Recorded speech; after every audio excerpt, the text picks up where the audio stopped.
Welcome to the third series of e-sessions on retail management. I, Dr. Susmita Suggala, in this session, we will be discussing about the retail industry in India, and we would also be discussing the key current trends which are prevailing in retailing. Now, the retail industry in India.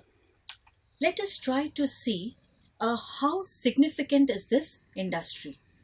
India is ranked as the fifth largest global destination for retail space. We have seen that the retail industry has been growing at a CAGR of 13% and is expected to reach to 1.1 trillion US dollars by 2020. There is also a lot of online retail which has been projected somewhere close to 60 billion US dollars again by 2020. Now this we would be also noticing that there has lot of FDI investments which have taken place, and there have been many investments which have taken place in the year 2019 as well. So an investment of around $2 billion has been recorded for the period 2000 to 2019. The Global Retail Development Index, this is a ranking system where India ranks number 2. Currently, it has come down by one position. We would be seeing that there is a 9% growth in India's retail market, and this is attributed to factors like rising consumer incomes, and we could also say that it is because of the increased digital connectivity. So the sales are further expected to reach by around $1.4 trillion by the year 2021. These are the figures which are taken from the IBF reports 2020. Now, when I look at retailing in India, some conclusions that we can draw from the reports which have given us figures is that retail is taken as one of the largest industry in India because its contribution to GDP is around 11%. Being the largest industry, it has also been able to create lot of jobs. Mostly in India, the retail segment has seen small, independent, unorganized shops. Now these shops, they in the traditional format are called as your kirana or your independent shops. There have also been shops like cooperatives and government bodies like your PDS or your public distribution system, where subsidized rates are put for some essential items like maybe cereal or kerosene or for sugar and some items which are subsidized for the customers. Then there has also been some formats like your central cottage industry emporiums. These are all supported by the government. Now there has been more than 95% of the retail functions which are coming from these retail spaces. Rural retailing has seen formats like melas, harts, and maybe some hawkers. Before going further, let us look at the evolution of retailing. Pre-1947, that is before your independence, there were a lot of melas, again harts, you had a lot of street vendors. So this was a general retail format that was followed in India. 1947, there was independence came in and lot of small shops, kirana shops started springing up. Post that, in the 1970s, there was a lot of organized retailing which was coming into picture. Now, organized retailing is where it is a licensed form of retailing, and the retailer, he is paying some taxes. He also follows a systematic method of running his business. Post that, in the 80s, there was seen an emergence of more organized retail brands which were coming into picture, and as the decades went, it started growing further. There was a major turn which was noticed in 1991. That was when the economy was liberalized. The moment it was liberalized, there was a inflow of lot of other retailers, foreign retailers, who started coming to India, started investing, and thereby we could see the next culture, that was the mall culture, which became very popular. So the culture continues right now.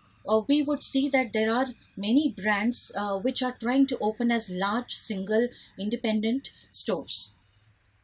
Now, if I want to consolidate the entire learning of these decades since 1947, it could be put into four major stages. That is pre 1990s. That was the stage of initialization. Second came the stage that was post 1990, 1990 to 1995. This was the conceptualization stage. Then came in the stage of expansion, which was around the period of 2000 to 2005.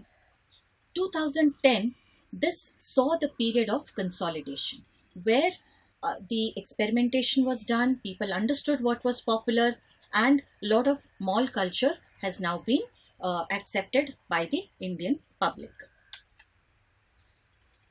Moving on to the next topic, that is the key current trends which are impacting retail sector.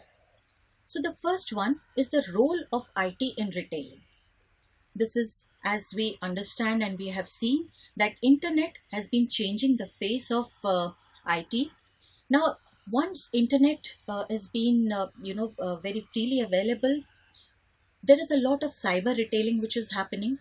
Initially, there were difficulties in making payments online, but as cyber retailing became very popular, mobile wallets were developed, and a lot of efforts were made into ensuring online payments. The second is the size of the retail organization. Initially, it was thought that if it is a large organization or a large retail store, they might find it difficult to adapt to the online systems. And whereas the small retail shops, because they are flexible, they've got smaller items to take care of, lower economies of scale, so maybe they could get together and try to operate as one. But despite that, it was seen that even the large retailers were able to adapt to the online sales. Then we could see the different types of products and services which were being offered. Now here there was more focus on convenience products and on specialty products. So focus shifted from the basic necessities to your specialty and convenience goods. The other factors which were noticed here was your EPOS, which means the electronic point of sale. So this is another point, a customer point of contact, which was encouraging further impulse sales.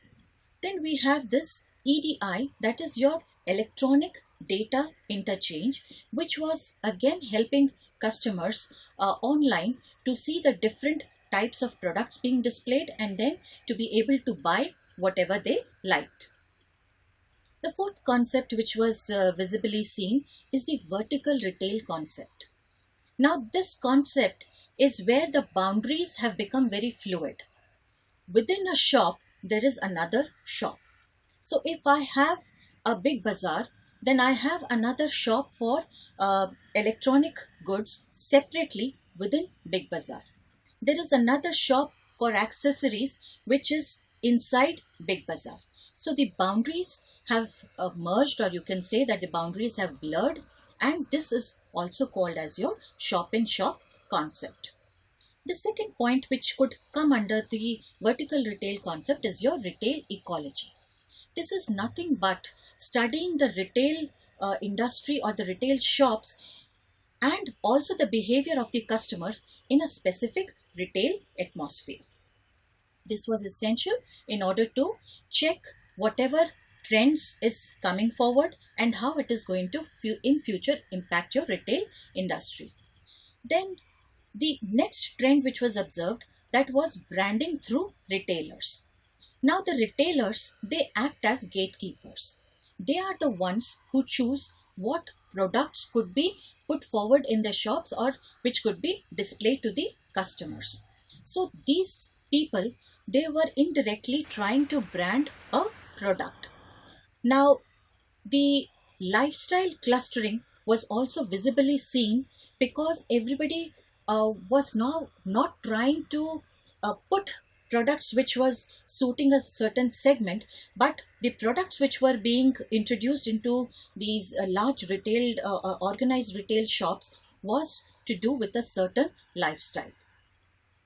Then the next point is about the related consumption trends. So here you would we also are aware that everybody is looking out for some personalized experiences. So that is what has been catered to, or that is the another change or trend that is being noticed. And finally, the omni-channel retail strategies. Now we have heard of multiple formats in which the businesses can sell their products. That was your independent stores, kiranas, or you could say the organized retail formats, departmental store, variety stores, online stores, through web, through catalog, through telephone. So all these are the different formats. But we integrate all these different retail formats. We call it as your omni-channel retail strategies, where there is an integration of these multiple channels through which the goods are being sold. So the books which have been recommended and the reports which have been used to give us figures of the latest trends are mentioned here. Thank you.